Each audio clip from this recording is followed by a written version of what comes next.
And now we got to check in on the vice presidential debate that happened last night between Tim Walz, the Democratic nominee, and J.D. Vance, the Republican nominee, and one key moment where J.D. Vance destroyed Tim Walz over the question of free speech and the First Amendment. Let's take a look. You guys attack us for not believing in democracy. The most sacred right under the United States democracy is the First Amendment.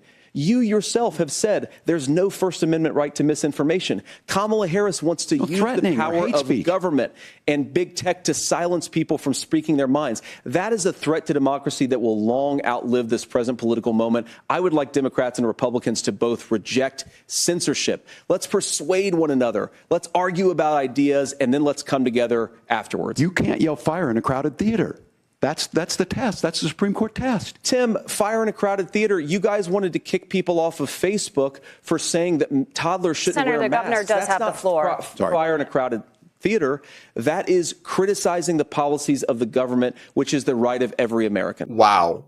Credit to J.D. Vance on this one. He absolutely cooked. He ate Tim Walz up. And it is hilarious because in his answer explaining why misinformation is not somehow protected by the First Amendment, Tim Walz, on multiple counts, spread misinformation. First and foremost, there is no hate speech exception to the First Amendment. The Supreme Court has ruled unambiguously that no such carve-out exists. And you don't have to take it from me. You can take it from nonpartisan groups like FIRE. You can take it from even the Washington Post. Tons of sources out there can confirm this.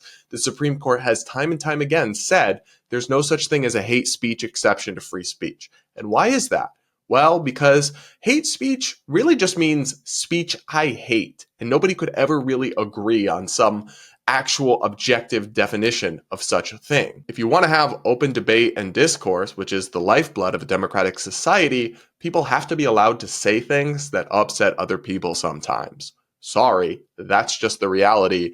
And no, you can't justify getting around that by some vague appeal to hate speech. That's just totally constitutionally illiterate. And it is hilariously ignorant for Tim Walz to bring up the "you can't yell fire in a crowded theater" canard and talking point as part of this debate, because that too is misinformation. That line, "fire in a crowded theater," comes from a 1919 Supreme Court decision where the Supreme Court clearly erroneously upheld the conviction of a Socialist Party official for handing out leaflets criticizing the military draft. It was a throwaway analogy in a case that had nothing to do with a fire or a crowded theater, but even then, that case was later overturned. That case is not binding law anymore. Here's a funny skit that FIRE put out a while back explaining this common talking point and how disconnected it is from the reality of the history of the First Amendment. The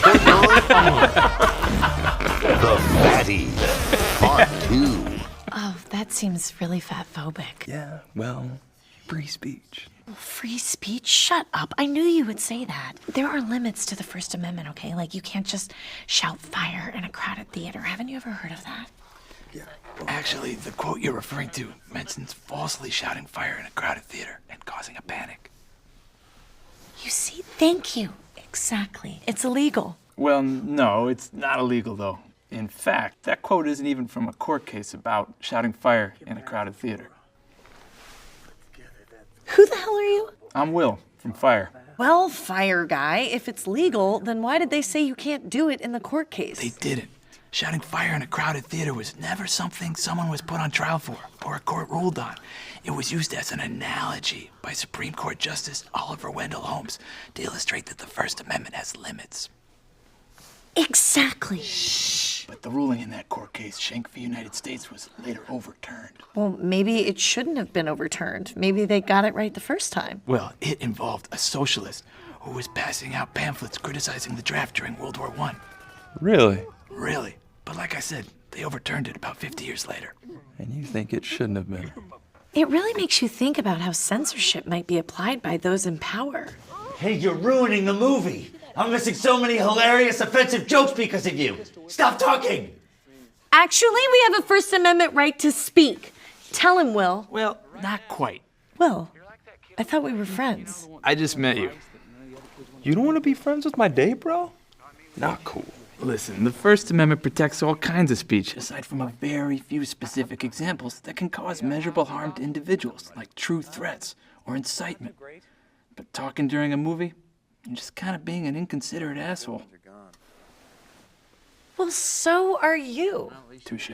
So, when Tim Walz pulls out the can't yell fire in a crowded theater canard, he is only further demonstrating his profound ignorance of free speech and the First Amendment and how these things actually work. I don't know about you guys, but I find it deeply, deeply disturbing and just profoundly concerning for a sitting governor and potential future vice president to show us time and time again that he has such a profound misunderstanding and disdain for our most fundamental freedom. But you guys let me know what you think in the comments. Are you as concerned by this as I am, or do you think he just misspoke or messed up his words or something? I don't know. Let me know what you think.